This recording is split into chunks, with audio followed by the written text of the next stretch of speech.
Welcome to Substance Free 02043, brought to you by Hingham CARES. I'm Kristen Arute, and I am President and Program Director of Hingham CARES. Our mission is to reduce substance use among youth in our community.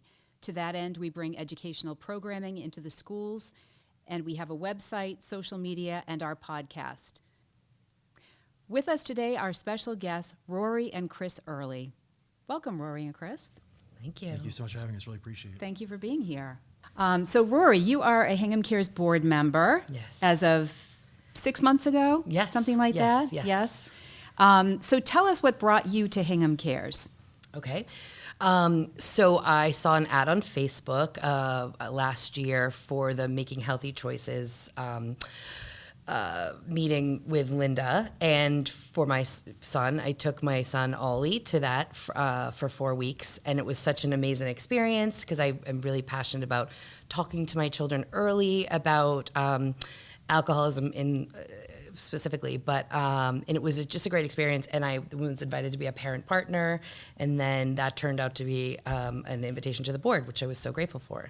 Excellent. Well, we love having you on the board. You've been a really enthusiastic supporter of all the work that we do. Thank you. So tell us both where you grew up. I grew up in Cohasset. Mm-hmm. I grew up in New Jersey. And what were your growing up years like? Good. I had a great childhood. I went to Cohasset High.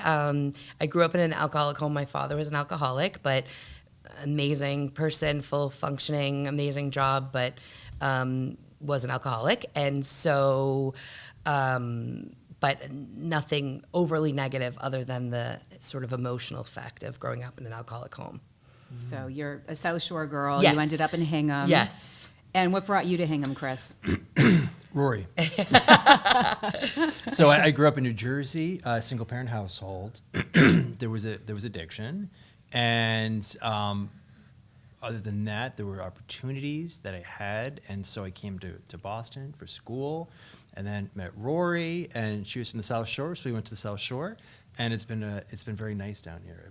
Because Rory and I, we lived in Boston for 10 years, and it was a big adjustment coming to the suburbs, but it's been wonderful. Raising our kids here, Hingham is a wonderful community, so this is where we should be, so it feels good. Yeah, he said, we're not moving to your hometown. And I said, okay, then Hingham. I won, kind of. Kind of. You compromised a little bit. Yes. So how long have you been in Hingham? Tell us about your kids, how old they are. What are your ties to Hingham? So my mom actually grew up in Hingham. She's one of 8. So this is kind of like my second hometown. A lot of family still in Hingham. We've been here for 5 years in June, right? Yes. And so my son is almost 12, Oliver, and my daughter is 8. So I have a middle schooler and a third grader at East. And they love it. We were in an apartment in a high-rise in the city, so which was amazing. We had, the city as our backyard. But it is nice to be in, with a yard and the community, and Hingham's a great community, so we really love it, right? Do you agree? It's been wonderful. Right. I mean, it was a big transition coming from Boston to high-rise, living in a house, and it's been a total blessing. Hingham has been wonderful for us on many different levels, so we love the community, and it's been wonderful for our kids. That's what it's about, so we're very happy. That's great. So tell us a little bit about your growing up years in a single-parent household. So that's a little bit different from what you have right now with your family. Oh, a little bit. Were you with your mom or your dad? Yeah, so it was We're just going to dive right in. Are you sure you want to know? Get comfortable. No, I'll give you the abbreviated Cliff Notes version as best as I can. So my father was a successful executive in New York City. He was self-employed, doing really well. He was, though, a very, very hardcore major league alcoholic. And so he lost everything. He became homeless, and my mother raised me alone. And he passed away in the streets of New York City. We don't know when or how, but his demise was on the streets of New York. And my mother sort of, raised me alone and wanted to give me every opportunity. So things are really hard, but there were also opportunities. She put me in private schools and sort of taught me a work ethic to apply myself. But I witnessed true dysfunction everywhere. And so I'm very motivated to not repeat that. And so having conversations with you, with Rory, this is important for me personally, because it's cathartic to talk about this stuff. It's healthy, but everything I do is designed to have a life that my father couldn't have because of addiction. Because thankfully, I'm not an addict, and I have never been. So I don't purport to be, but I do have. Rory and I are both adult children of alcoholics, and so that leaves you with certain good things and certain bad things, right? And so I try to take the good as much as I can and work on the bad so it doesn't impact, my family and what we're trying to accomplish together. We're trying to do big things and have a healthy life together. Did your mom struggle with addiction as well, or was it just your dad? She not necessarily. He was really, on a different level, right? I mean, he was very bad. Self-destructive behavior. Yeah. She was very codependent. Like there was a lot of other layers that weren't necessarily addiction, but like not positive emotional experiences, I would say. Yeah, it was dysfunctional, right? But like, Rory and I are just trying to change, at least, we're trying to change, take the good with what we had growing up, right? Rory had a different flavor of experience, right? We had different experiences, not good or bad or different, but just different. Yeah. And so the whole idea, we are unified to create a different... And break the cycle. Break the cycle, I feel like it's easy and it's also hard to do. Yes. But we're very focused, intentional about this. That's why Rory is so involved in the community, loves this organization, right, in particular, and we are just trying to do the best we can with what we have and make sure our kids have everything that we didn't have. Right. And make a better future for them. That's what this is about for us. That's incredible. So I feel like parents want that for their kids anyway, and a lot of it goes hand in hand with education. So your parents' generation probably didn't understand exactly what happened with brain science and addiction. We know a lot more now. So that educational foundation, I'm sure, has been very helpful for you as well in terms of making different decisions 100%. about your own lifestyle. Definitely. So Rory, tell us about your growing up years with your dad. Your dad was an alcoholic. Did your mom struggle as well? No, absolutely not. My mom also came from an alcoholic home too. So she, first of all, I'd just like to say my parents were excellent, amazing people. My mother's amazing. Oh, yeah. And my father was an amazing, smart engineer and did amazing things. But, it was sort of the thing at 5 o'clock he would come home and start drinking. Mm-hmm. So my issue that really bothered me was, I admired him so much and how smart he was, and then I hated the person he was at night. Mm-hmm. And so it was this like yin and yang of like being mad the next day from the behavior of the night before, and he didn't even know what I was mad about. So that set forth this sort of... I don't know, a trigger or something in me. And I think when we met, we recognized these sort of, I don't love the phrase adult child of an alcoholic, but we use it. There's certain characteristics that you have. You push people away. That's a huge one. And I pushed you away many times.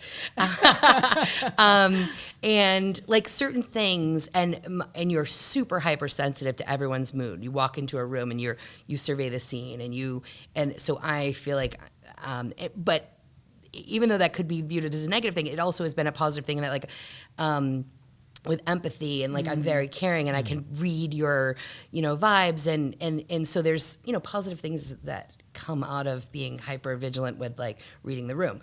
So I feel like I'm going down a off topic, but no, that's great. That's all really fascinating observations. Yeah, I feel like being an empath is something that I am very much into, and I think it was because you'd walk in and say, okay, did he drink yet? He's not, and I'm like that with adults too, because I don't drink by choice, and I can immediately be like, that person's been drinking, and not in a judgmental way, but it's just code in my head of how to survey the scene, I feel like. Your radar's yeah, advanced. is that weird? No, I relate to that. Not at all. So, it's been ingrained in you. Yeah. And it's almost, Yeah. it sounds like a form of PTSD. Maybe, perhaps. and there's like a trauma. survival skill. Trauma. Right, childhood trauma stuff. Yeah. Exactly. Yeah. Because if you are expecting bad behavior as Right. a result of somebody else's behavior, Yes. then you're more finely tuned to it. Speaking on that, I went to a therapist in my 20s when I was trying to find myself, and she said, "You expect to be disappointed," and I was like, that hit me like a ton of bricks. And I was like, I do. Like, if I'm meeting someone, like they're definitely going to be late. Like, expect disappointment, which is something that from that day on, I was like, I need to like change that, and so I try to change that, but it's rears its ugly head once in a while. But I do think like. My parents were amazing people that did the best they can. My dad had a disease, and he died of his disease from pancreatic cancer, which was directly attributed to his drinking and smoking. Oh, wow. But like, so I feel like it's really important to talk about, this stuff because I want other people to not feel alone. But I also, with the sort of asterisk or caveat that like, my father was amazing. Like he was a great, great guy. I wish Chris got to meet him. Me too.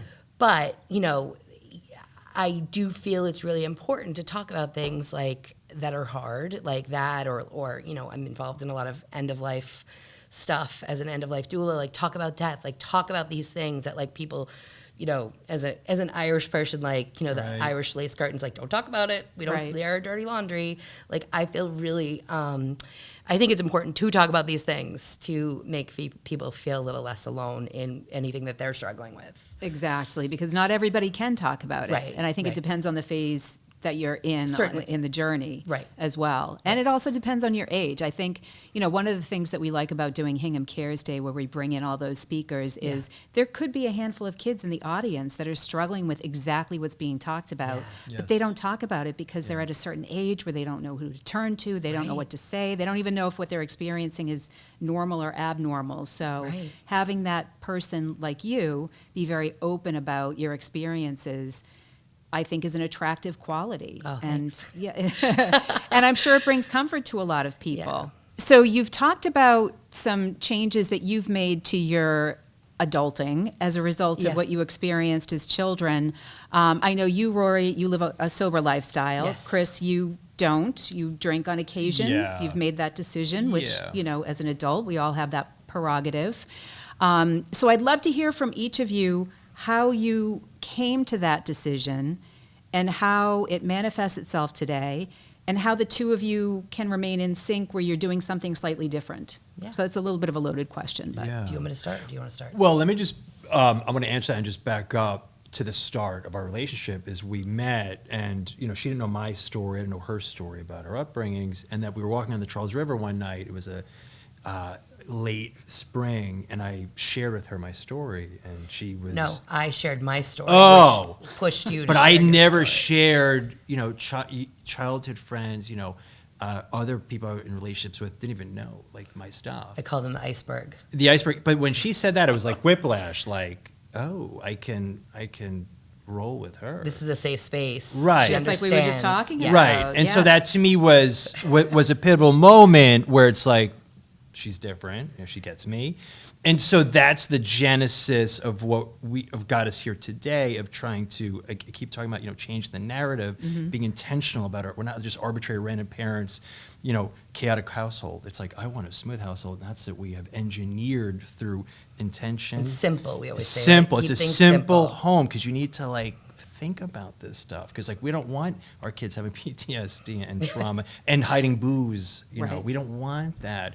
It's like it's a healthiest environment that we can manufacture, that we can create, right? Because this does require creation. It can't just be happenstance. I right? love the use of that word, intentional. You said You it's have to intentional, be. like it's Yeah, we know. conscious So effort. that yes, and so but that day where I felt very in sync with Rory and we got married, but that was when I could, be honest, and that she's helped me progress, I made him who he is today. That's what he's saying. progress through trauma that you don't even know you have. The worst trauma is when you don't even know you're traumatized. Right. Because we talk about being honest with yourself. I Yeah. didn't even talk about this stuff. right. And so I But would you grew encourage- up in a household that didn't talk about No, things. but I would encourage the community as best, and Roy's a good, advocate about this. We just talked about this, talking about uncomfortable things, death, addiction. This is real life. So you were just sort of muddling through? Did you know that your growing up years were a little bit different from your peers? Not the extent, no, because that's all you know. Right. And it's not that, like, if you see your father panhandling, it's not that weird, because it's like, well, Dad's panhandling. And he's, but that's just like, Right. it's not that weird. It's your lived experience. Yeah, Right. but now that I'm a parent, if my kids saw me in Boston, disheveled panhandling, it's like, that's not a good look for my kids to witness. Right. And that will stick with them. So it's been hard to not lead a life of dysfunction. Again, I hate to say it again, intentional. Right. Of No, like, that's a perfect we're going to word. design a better path. And also, when I have like a really big family, and when he came into my family and would come to cookouts, he'd be like, "Oh, this is how a family works." Like he didn't know, and I was almost like, "What do you mean? What do you mean you don't know? Like you don't get this?" And then I slowly realized, like, okay, and like, certain aspects of his personality that were distasteful. What? My mother, who was his biggest advocate, was like, remember where he comes from, remember what he experienced. Like, people are a product of where they come from. And so, but I do feel like my family really like welcomed you, and great. and with Great that family. sort of love, you Yes. were able to be like, okay, like, and I always make the joke that like I had this ice pick and I slowly chipped away at the iceberg. I'm still chipping away, but like I think you made him melt. So, but anyway, but he's and I'm sure he'll get into this more. But like he's completely transformed himself to someone that was like very angry and didn't know where that anger was stemming from because it was in a deep space that wasn't sort of tapped into, to someone now that is like meditating every day and has a journal and is all about like all these things that were like, I'm not at that stage yet. I don't do those things, but like he's Getting in touch with your self. Yeah. totally transforming the person that he is. And, I think it's really admirable because, his childhood was definitely, a lot worse than mine and traumatic. And even up until like law school, I feel like the dysfunction of his whole family, he has two brothers, put him on this path. Like, I can't believe he's as successful as he is now. We say that all the time. Right. Well, I think Rory is a large part of that, of holding, we talk about holding the mirror in your face. And like, Chris, this is the angry guy you are right now. Like, you don't know that. Like, I would try to provoke How would you fights know? with people. I would try to push your buttons because I wanted to like anger you and get a response. And now it's like, maybe it's mellowing out with age, right? We all age get is a huge older part and of we it. mellow out, but like anger is real. And, Right. and those emotions must go somewhere. When you're feeling negative about something, there's a lack there, right? When you grow up around trauma. And you hadn't really been taught any coping None skills. whatsoever. This is like, as you said, education has been improved. This is the 80s. It was almost like the world, that was like 100 years ago in terms of where we are now. Right. Right? In terms Oh, of like yeah, yeah. talking about this openly and Right, being right, real. right. It's been... And like gender roles, like you're a boy, don't cry, like be strong, like Yeah. those sort of things from our childhood. Like I grew up watching Bewitched, and Yeah. Darren was always going and having those 3 martini lunches. yeah. So Normal, It's yeah. it was treated as perfectly normal. I don't know how you do that and go through the rest of your day, but Can you imagine? it No was idea. part of No a idea. sitcom. So nobody would ever stop and think my dad having drinking as much as he did is a problem, because it was never conveyed as a problem through the media that we were It was face-to-face it was almost with. antisocial not to drink at lunch, I would Right, think, right? It's right. almost like, what's your problem? You can't That's have how you business can't have a deals were drink. done, or that's the 100%. impression that you got. right, 100%. of course, the Yeah. steakhouse. Yeah. Right? There was a steakhouse in New York City right near Times Square. Yeah. Or right near Broadway, where Yes. and that's where his dad would go every single day. And 2 years ago, we went back to it and sat down at the bar and had like dinner, and it was like sort of cathartic and like Yeah. sort of like, and because he died when Chris was like 7, so like he doesn't know him, and so I don't know. I just thought it was an interesting experience to do, almost sort of like 100%. therapeutic. 100%. Right. And he'd be happy and proud, and he'd Oh, love, he definitely He'd is. love Rory and love the kids, and but there's a lot of stuff in the background in terms of like what happened. But I think my mom, to her credit, like, and my family we just have stuff, like any other family. But she did the best she could with what she had. Right. She tried to like press the right button. So now, she did something right to allow me to be in this position, to have the opportunity to be evolving man, because if she had pressed the wrong buttons too much, that we wouldn't be having this conversation. I don't think it would have turned out this way. Right. Did you ever feel like you were struggling with alcohol at any point in your life? Not necessarily. In college, a lot of partying, but Mm-hmm. never that line of dependency. That's Mm-hmm. I know people personally, and that's happened. I've seen that, right? Yeah. All of us have. We've all seen people go too far. Yes. It becomes like clinical. There's a problem. Right. But no, thankfully, no. But which is almost weird to me. Well, you most likely didn't have the genetic component of Yeah. addiction. Yeah. Did you start drinking at a young age? Not really. No. In college, a lot of partying. Because that can also be a factor as Right. well. Yeah. The younger you start, the more, 100%. the higher the proclivity to becoming addicted. Absolutely. Earlier, the worse. Yeah. Right. But you weren't turned off, right? By because of your dad, you weren't turned off in high school and college to drink, right? Not necessarily. It was almost like it didn't happen. It was almost like that's You normal. blocked it out. Yeah, and like you don't know what you don't know. Right. You know. But you were turned off. Yes. So I was. I mean, And that has sort of not guided. What's the word I'm looking for? That has advised your Yeah. relationship with alcohol. definitely. Right? So I definitely, drank a tiny bit. My mother had me work like waitressing and busing jobs at Stars in Tosca in high school. So like Friday and Saturday nights, I was working, which I'm definitely doing for my children. Because it kind of just kept me busy, and it was a social life within the restaurant. So I wasn't out in the field drinking with my friends. But then in college, like I definitely drank in grad school and like normal amount, but like never a lot. I've never in my life, I can say, blacked out. And then my 20s and 30s, like, it was like I would rather have a good meal and a Diet Coke. Like I would just like it didn't appeal to me. Like chocolate and candy appeals to me way more. So it was just like never something that I was super into. And then a few years ago, with all the research, and this may be way too off topic, but with all the research with like dementia and breast cancer and all the things that are like directly related to even moderate drinking. And this is something I don't really talk about because I feel like people immediately feel judged. Right. And I don't want to judge anyone, but like I was like, if I can just like give that like small percentage that I do drink, maybe like once in a while if we go to Tosca, I'll have a cocktail.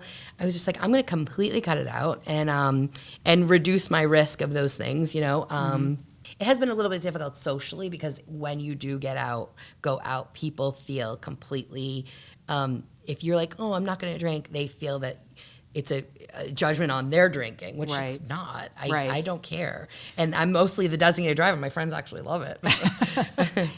I would love to know how the two of you, did you have a deliberate conversation about this is what we're going to keep in our home, this is how often we're going to drink, or is it something that just kind of evolved as your relationship evolved? Evolved. Yeah. But we've never had a bar. Like I feel like most people have a bar, right? Like in their house. There's wine in the house. Yeah, we never. never So you've just always been innately on the same page? Yes. Oh, yeah, for even sure. when we didn't have kids, we were not married. Like he will drink like a craft beer that's like $20 from the fruit center on a Friday or Saturday night. He will go on Friday and get that beer and drink it and like enjoy it. Like I enjoy a good beer, and it doesn't become. I'm not educated enough in this space to know what I think I'm past the point of being super vulnerable. Yes. Because if I got through that, it's like I think, it would have manifested. I'm not saying that there's some insulation here against anything in this life, but I just feel like, okay, like I've demonstrated to myself that, having a beer is not dangerous activity. Whereas if I used to smoke. If I had one cigarette right now, I think I'd be a full-on cigarette junkie. 'Cause I nipped that in the bud quickly. That was the worst, getting over cigarette addiction. so gross. Oh my God, 15 years. I Disgusting. don't know that alcoholics drink to enjoy the flavor of a craft beer. No, it's It's a totally different motivation. Oh, it's so much deeper. And the other thing is like I never want my kids to like see the distinction of like mom or dad normal and mom or dad after they've had a few drinks because I know that children pick up on that from a very young age. I did. I was like, oh, dad's eyes are glassy. Like I know what I'm getting into. And I feel like, like this is totally cliche, but the whole like mommy juice and like mommy needs a glass of wine at 5 or like I go to play dates or have maybe more in the city, like we're like they would have wine at a play date, or like we won't even get into the sports games where they bring a cooler and everyone's drinking at the baseball field. Right. That kills me. Right. But I don't want to be judgy again, because this is just my thing, and but at the same time, to the point earlier about education, Yeah. what parents need to understand is that modeling is so critical Yes. to prevention. Everything. Right. Everything that you do, and it's not just alcohol. Everything. It's everything, Right. living a healthy lifestyle, making Right. healthy food choices, Right. what have you. Right. Your kids watch you. You're their first 100%. role Oh my model. God! It's So- like it's like Yes. super high sophisticated radar detection. Like, what's Dad's mood? We're talking about reading the room. I You know, know. how's Dad gonna react to that comment? How is he gonna react to Dad? Dad getting cut off in the car. Like, Yes. reading Mom. Like, how's Yeah. Mom handling this external thing? she's screaming at us to clean. But like, that's the imprint. Yeah. That's Exactly. the stamp, right? And So it's- that establishes behavior in them. As Oh, well. 100%. So Yeah. like we're all about like a boring household. There's no, nothing really complex going on. There's no like secret, hiding stuff. And I've seen things like from my own father. I've seen things that if my kids saw them, it could break them, right? Because like kids shouldn't see this stuff. Right. And so it's, modeling. She and I are just so obsessed in a good way with just like a better future, because we have two rock stars to work with. So God was so good to give us such incredible clay, for lack of a better word, right? But no, but seriously, like like mold, because you do mold them. We're Right, molders. right. Yeah. And so like right. I can speak to like being molded in sort of an unusual way. And you always talk about just like showing up, just like being there. Like we never, if we go out to dinner, it's like 5 p.m. and we're back at 6, and like they're in the same spot looking at their screens. They don't even notice we're gone. But we never go away without them. Like we're always there. Everyone goes to everyone's sports games. Like the way it just is. Yeah. your presence and, I think is huge. Oh, it's everywhere. And we're privileged to be able to do that. Like my mom, worked her worked so hard and she was working overtime. Like she was to put us through college. Like always working. And like I'm lucky enough that I stay home and Chris works his schedule. He gets up at like 3 a.m. so that he's home at 5, and so he never misses anything. And and I think they just know the foundation is so solid, Right. And that this is a lot of the things we talked about with Linda when we had the house party. She just kept saying like, just create this foundation so that they feel safe. So they, instead of like being like, oh no, what's Mom gonna say? They say like, oh, I gotta go talk to my mom about this. Exactly. And flipping the Yes, script. yes. And so, that's sort of what is really important to us. We have like a few tenets in our family and like giving back and sort of, but very, very simple. Family time is at the Yeah, core. yeah. It is. We don't even really like. It's just the way we roll. Yeah. It's Right. like, hey, let's get together this weekend. It's like, no, Yeah. that's just the way it is. Yeah. It's Right. We're not at status a quo. sports practice. Yeah. Time is what kids need. Yeah. Exactly. Time, right? Yeah. And that develops their security and their self-esteem. It's everything. Yes. Self-esteem is the number one thing for me. I would rather a secure, confident child than like A+, magna cum laude or whatever.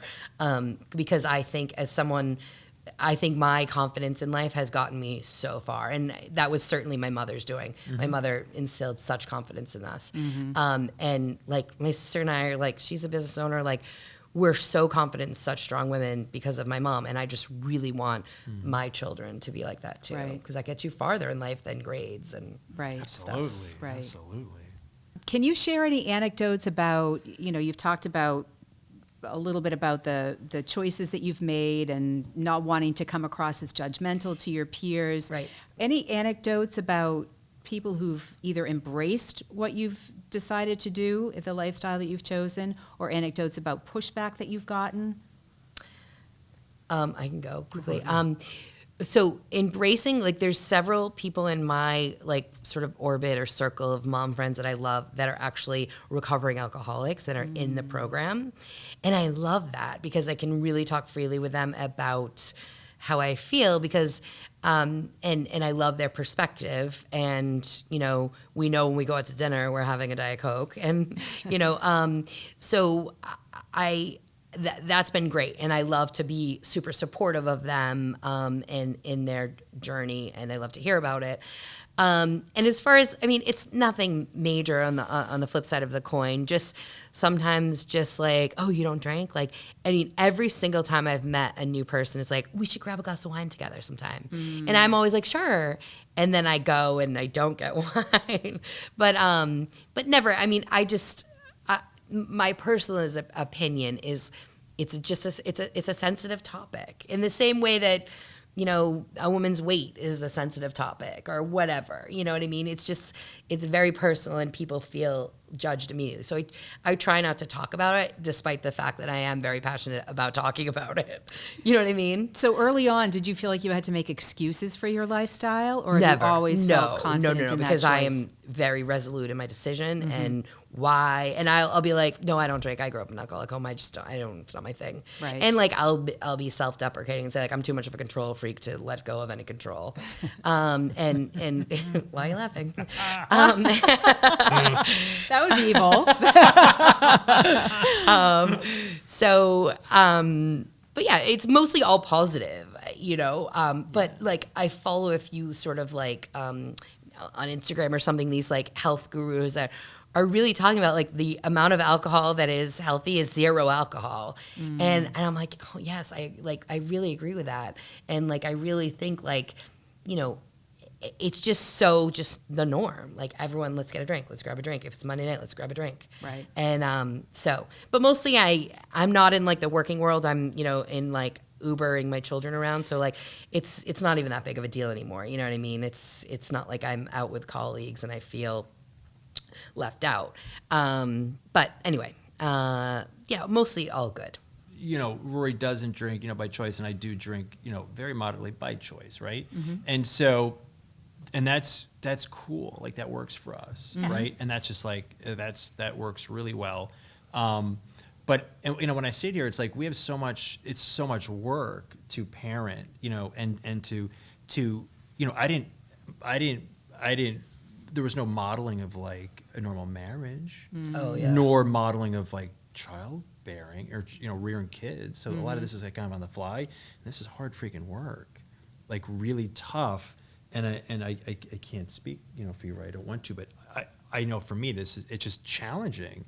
So like little things like meditation quiets the chaotic catastrophe. Because when I met Rory, it was like I was, like I said, looking for a fight, looking to you to provoke me because I was angry. But I would encourage the audience, if they don't already, just try it and see if it clicks a little bit. Try what? Meditation.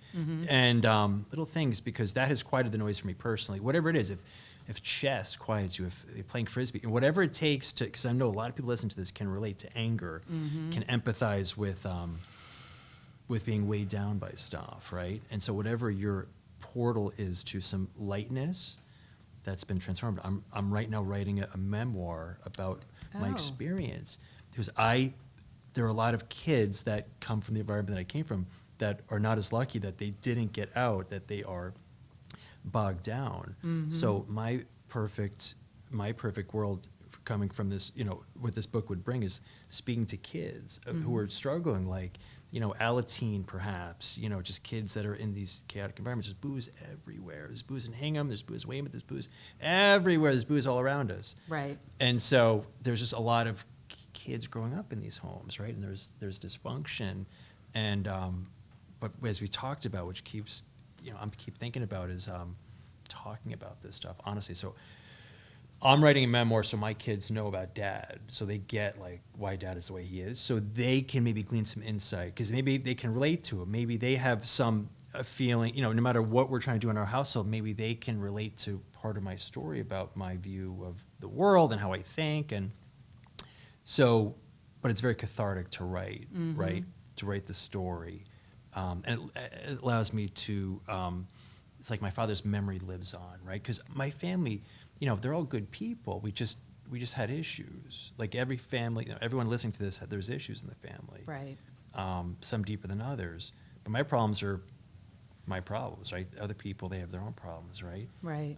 But I feel like you must, if there's kids, there has to be space for kids to not be saddled by our adult problems, right? And that's where we just try to design a life where the kids are thriving, you know, very vanilla, because kids like boring, right? Kids like vanilla, so then they can just thrive. Right.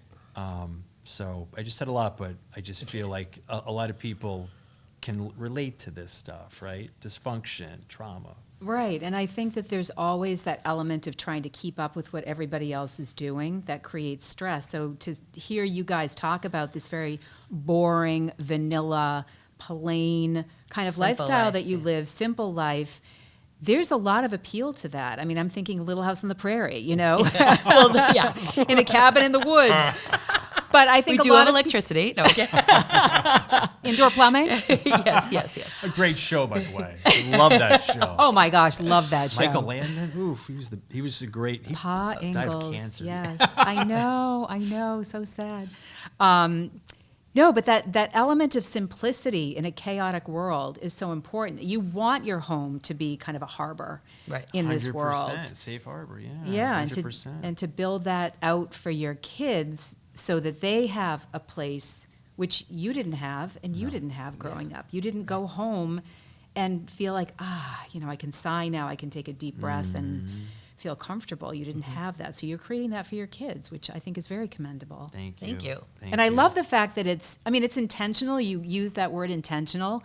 But what I'm hearing from the two of you is that you're very much in sync. Oh, yeah. And there's a lot that's very instinctual. Very much so. You're on the same page here. Yeah. Yes. Because you can't do this without being in sync. It's too Right. hard. It wouldn't work. Right. And like Rory's been super patient because we used to be very more volatile, just like very prone to anger. And like, I'm writing about this in my book we were at a dry cleaner once. I was looking to pick a fight with a guy. I thought he was staring at me. He wasn't even looking at me. Just like trying to provoke. But Rory has put the mirror in front of my face and said, this isn't the way to do it. And so it took a whole lot to be able to sit here and have a conversation about this openly, honestly. I'm an open book. Right. I have a podcast and I talk openly about trauma, about adult children of alcoholics. So it resonates with Rory, resonates with me, and that's why it's awesome having this conversation with you. It's important stuff. I love it. I mean, you're both being very open, and I think your message and your choices are going to resonate with our listeners for sure. So given your growing up years and the choices that you've made as adults and as parents, how do you translate that into conversations with your kids? My mother was always very honest with us. There was never any sweeping under the rug. Whereas I always joke, Chris's family, everything was swept under the rug. And if we would fight, he'd be like, all right, do you want to be done with this? And I'm like, absolutely not. We're going to talk about every single point. So I feel like it's super important to be honest. So from a very young age, obviously my children don't have grandfathers because they both died. And so we talk about Grandpa Moose and Grandpa Joe in the stars looking over us. And I don't know how old they were when we first started talking about addiction, but fairly young. But I'd say around like between 8 and 10 is where we really started talking to Ollie, our oldest, about the reason for the death and how it basically. What I'm very worried about is that my children are going to have this genetic component for addiction. And despite all of the talking that I do and all of the advocacy work that I might do, they're still going to have that, and it's going to kick in, and there's, not a lot that I can do to overcome their genetic makeup. Right. So in order to sort of get ahead of that, that's what the Making Healthy Choices thing, and I would 100% recommend that to anyone listening. Guiding Good Choices. Guiding Good Choices. I'm sorry, I misspoke. Guiding Good Choices is so great because for 3 weeks we did just the moms, and then on the 4th week the kids came in and did this actual role playing. And so I can tell Ollie a million times, like, oh, if someone asks you to have a drink, just say no. But until he actually is in the situation, and this was so great. I actually watched him from across the room at how he responded, and it was really like great because he actually spoke the words and like played it out. And so I feel like just being open and honest with them, and I feel like just generally overall, we're pretty open and honest about everything. Like we had all the talks very early. If Ollie asks me like really like inappropriate question, well, not inappropriate, but really deep, like, you know, whether it's about sex education or whatever, like I'm always very open and honest with him.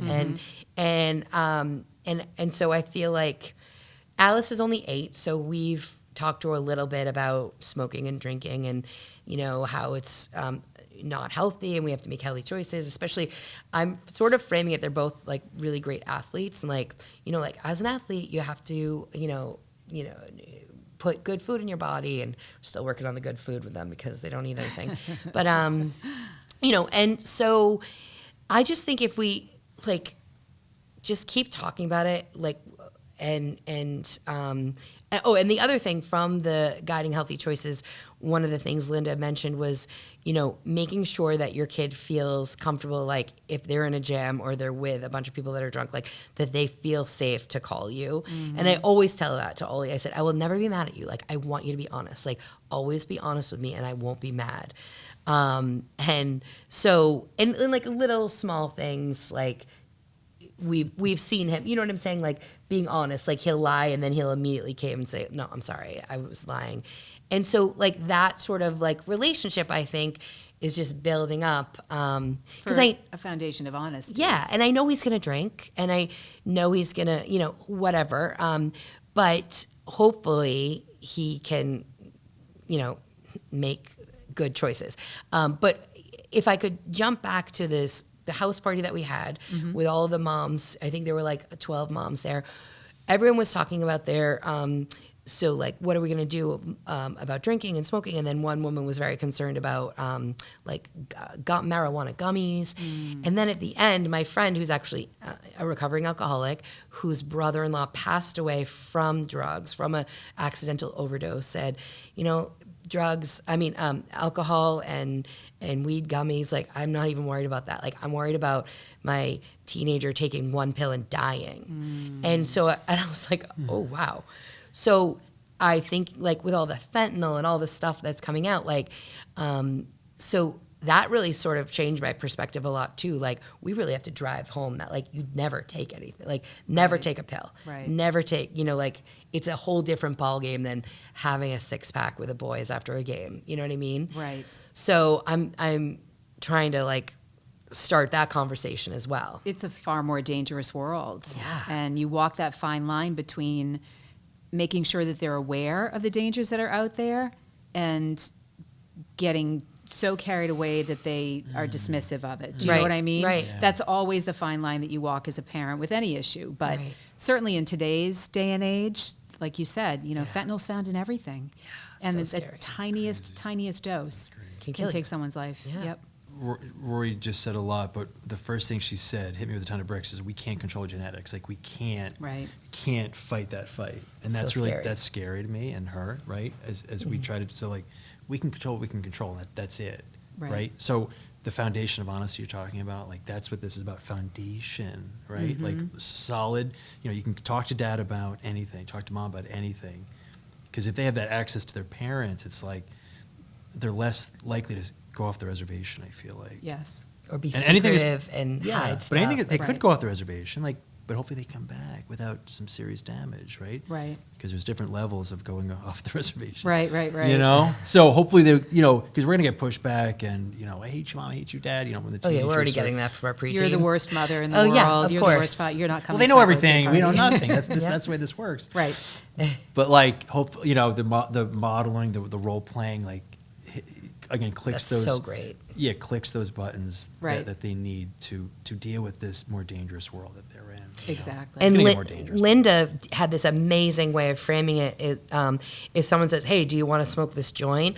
You can just like change the conversation, be like, I'm actually going to hit Nona's and grab an ice cream. Instead of being like, no, I don't want to do that. Right. You can just like change the conversation, pivot. And like, I was like, that is so smart, because Right. you're not outwardly saying like, I'm not going to be cool and I'm not going to do that, but you're just like making a different plan. And then maybe that person follows suit. Oh, sure, I'll get an ice cream. Yeah, you know what I Right. mean? So we've talked about that with Ollie, and because this boils down to also like middle school problems that even aren't about drugs and alcohol, like Peer about pressure. peer pressure and about making fun of someone, or, you know, bullying and all that stuff that's happening. Right. Like, you know, do the right thing, like be the good kid and like make the right choice. Right. I like to tell the story of my son when he was in high school. He would be home on the weekends, and I would ask him, you know, do you get invited to parties? Like, how come you're not going out with your friends? Like, how come you're not doing this? And he said, I don't want to go to those parties because there's always alcohol involved. He goes, and I have a future. I don't want Wow. to do anything that's going to mess Wow. up my future. Oh my God. Yes. You did a So good job. we have, those are his words, not mine. So we have those red rubber bracelets that we hand out that say, I have a future on them. We want kids to remember Oh, good for you. That's amazing. the healthy That's the great. choices that I make now could Affect. potentially That's impact success. my future. That's huge success to me.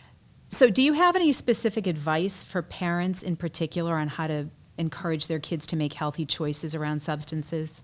Well, you have to make healthy decisions yourself because they're watching you, right? So if they see, you know, I've seen, if I see dad, you know, pounding tall boys of beer or vodka, well, that's probably not a good scene. So be sensitive to what you're demonstrating, right? It starts with you. I think the parents are the leaders of the home and need to disseminate a healthy message. So watch your behavior because they're listening, they're watching always. So I think that's really important. That's what you will reap, I feel like, right? If you're, Yeah. You know, we spend all our time with our kids. We don't have we don't have this figured out. This is an ongoing Oh odyssey. yeah, we're no experts. Right, of like trying to figure it out, but they're not going to see, you know, me, you know, being hauled out of the house by the cops or, you know, falling into, you know, a chaotic state. So I would encourage, you know, parents to be mindful of what they're showing. If that's a good thing or a bad thing, be sensitive to that, and because they're going to be watching and taking notes. of Right. What mom and dad are doing, you know. Those And mental then just notes. talking about it, like just